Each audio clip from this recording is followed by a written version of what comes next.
நீலமலை தொலைக்காட்சியின் நகர்வட பகுதி செய்திகளை வாசிப்பது மலைகளின் அரசி உங்கள் நீலமலை அன்பில். இன்றைய நகர்வல பகுதியில் அற்புதமான ஒரு தகவலை தான் உங்களுக்கு தரவிருக்கிறோம். பாண்டிச்சேரி நம்முடைய தமிழகத்தினுடைய அண்டைய மாநிலமாக இருக்கக்கூடிய பாண்டிச்சேரி. இந்த பாண்டிச்சேரியில் மின்சாரம் கட்டணம் உயரப்பட்டிருக்கிறது. மின்சார கட்டணம் கட்ட முடியாமல் மக்கள் அவதிப்பட்டு கொண்டிருக்கிறார்கள், தடுமாறிக் கொண்டிருக்கிறார்கள்.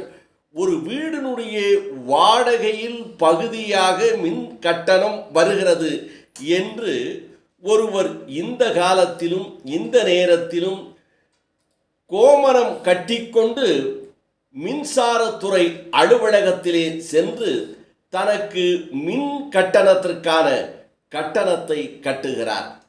அங்கே இருக்கின்றவர்களெல்லாம் ஆச்சரியத்தோடு பார்க்கிறார்கள்.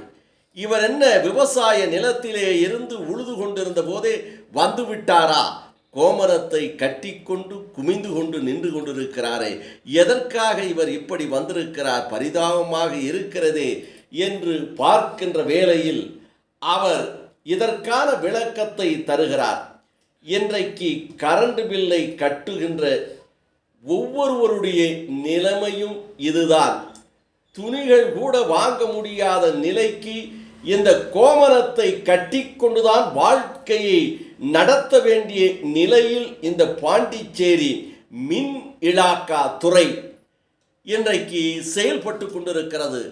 நாளொரு மேனியும் பொழுதொரு வண்ணமாக மின்சாரத்தினுடைய கட்டணத்தை உயர்த்தி வருகிறது என்றும், இது ஒரு வீட்டு வாடகை தருவதை விட 5000 வாடகை என்று சொன்னால் 3000 ரூபாய் மின்சாரத்தினுடைய கட்டணம் பில்லாக வருகிறது என்று தன்னுடைய ஆதங்கத்தை தெரிவித்ததோடு மட்டுமல்லாமல், இன்றைக்கு குஜராத்தை எடுத்துக்கொள்ளுங்கள், மின் கட்டணம் குறைவு.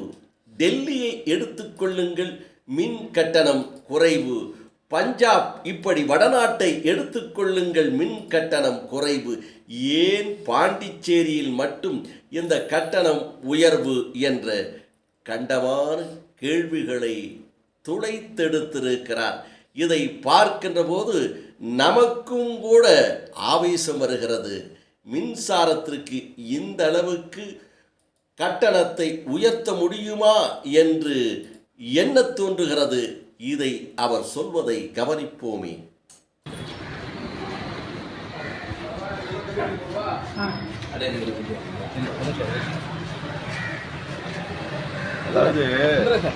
பெரிய கோமரம் கட்டின்னு வந்துக்கிறீங்க.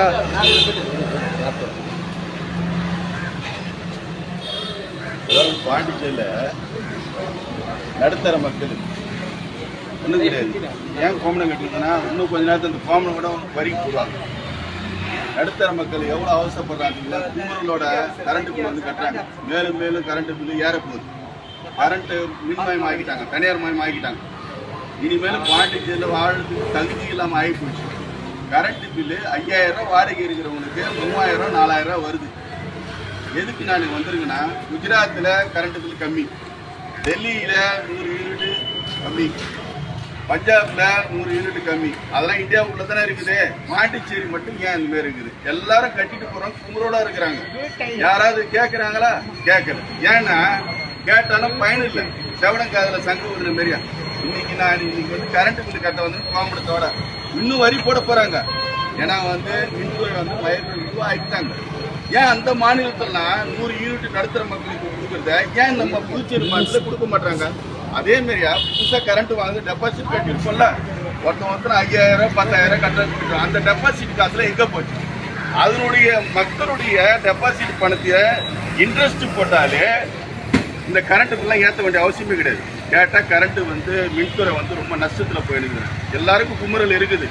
இன்னைக்கு தனி மனிதனாக நான் இன்னைக்கு கோமனம் கட்டு, இன்னும் கொஞ்ச நேரத்தில் கோமனத்தை கூட உருவிடுவாங்க. ஜாக்கிரதை மக்களை. சுத்தம் சுந்தராஜன், நன்றி, வணக்கம். மீண்டும் வருவோம். சிரிப்பு வருகிறது, சிரிப்பு வருகிறது என்ற ஒரு பாடல்தான் நினைவுக்கு வருகிறது. இவருடைய கோலத்தை பார்த்து நெற்றியிலே நாமம், திருப்பதி வெங்கடாஜலபதியினுடைய நாமத்தை போட்டிருக்கிறார். உடம்பிலே ஒரு துணி இல்லை.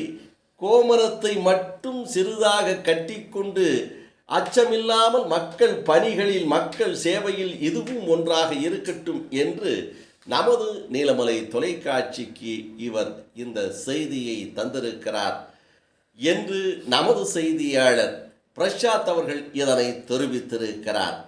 இதுபோன்ற செய்திகளை உங்கள் நீலமலை தொலைக்காட்சியில் காண்பதற்கு நீலமலை தொலைக்காட்சி யூடியூபிலும் சென்று சப்ஸ்கிரைப் செய்து பெல் பட்டனை அமர்த்தி நீங்களும் அங்கத்தினராக மாறினால் இதுபோன்ற செய்திகளை உடனுக்குடன் கண்டு மகிழலாம். இதை போல நாங்கள் தருகின்ற இதுபோன்ற செய்திகளெல்லாம் சிறப்பாக இருக்கிறதா அல்லது மோசமாக இருக்கிறதா, இந்த செய்தி தேவைதானா என்பதை போல உங்களுடைய கருத்துக்களையும் எதிர்பார்ப்பது மலைகளின் அரசி நீலமலை. கேட்டுக்கொண்டு இந்த நகரோட பகுதியில் விடைபெறுவது என்றென்றும் உங்கள் நீலமலை. அன்பில்